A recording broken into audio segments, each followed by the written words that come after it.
States stands and gives his speeches, there are sign language interpreters right next to him. So there's very much more exposure in that way. Secondly, Americans tend to leave other people alone, not mind other people's affairs, and I had to learn that the hard way because I'm accustomed to asking personal questions. You know, how much does that shirt cost? And how many brothers and sisters do you have?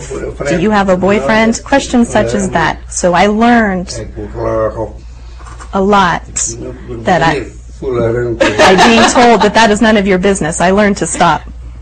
I think that's true, that in this country you can keep those things private, but in India everybody asks you questions, right? That's right. Now, can you explain for us some differences between Indian Sign Language and American Sign Language? Before I show you the difference, I want to tell you that many people think sign language is universal, that everybody around the world signs the same, and it's not true. American Sign Language is very different from Indian Sign Language. When I arrived here, I knew Indian Sign Language, but I could not communicate with my American friends. In America, they have their own language, and I learned slowly. For example, this is a sign for girl in Indian Sign Language, whereas in America, this is the sign for girl, American Sign Language. See the difference? In American Sign Language, this is the sign for boy, and in Indian Sign Language, this is boy. So that's a basic difference, but they are different sign languages. In your book, you talk about how some deaf people read lips and others do not. Can you explain the different views about lip reading in deaf communities? Well, lip reading, in my opinion, is not a skill, it's an art. Some people are born with it and some not, and I was not. I've seen some deaf people who can lip read better than you can hear, and some who cannot lip read at all. So some people struggle and try and they still cannot lip read, and for others it becomes easy and they become expert lip readers. There's a small percent of people who can lip read well and they can function and they cannot talk. Some can talk but cannot lip read. There's so many different aspects. But what's important to remember is to respect a deaf person's strengths and not their weaknesses. If a person cannot lip read, but they use sign language, make sure you use that so they can learn. If a person can lip read, use that to help them. You have to approach each thing that way. And also, hearing people can lip read better than some deaf people. You may be able to read the lips of somebody from far away. It's the same idea. It depends on the individual. You can't assume that all deaf people can read lips.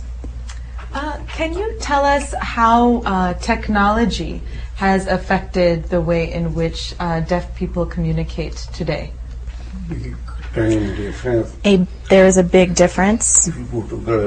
If you go to Gallaudet, you will see students walking around, text messaging, looking like this, until they end up running into someone else or something.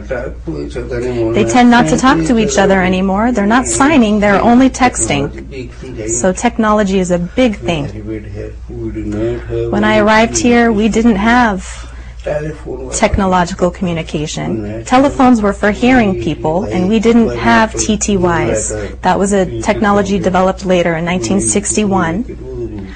So if I wanted to communicate with someone like you, I would have to ask a friend to call you and say, tell her this, this, and this. It was relayed that way. Same way when I wanted to visit a friend, I would have to go and walk to their home, knock on the door, and if they were there, it was a surprise visit. If they weren't there, I'd have to return home. So then with the development of TTY, and now we have VRS, Video Relay Service. where I will use a video phone at home that will connect me directly with an interpreter who will read my signs and voice back to you, and you will voice to the interpreter, and the interpreter will voice to me. So it's a live conversation. And now they can be used on pagers too. So I can be in my car, and if I want to talk with you, I can pull up an interpreter on my phone who may be in California or somewhere and speak with you and sign back to me. So technology really is amazing. It's a wonderful thing.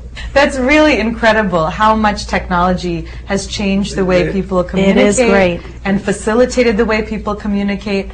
And I was wondering, what do you hope when people read your book? What do you hope they will learn from Deaf in DC?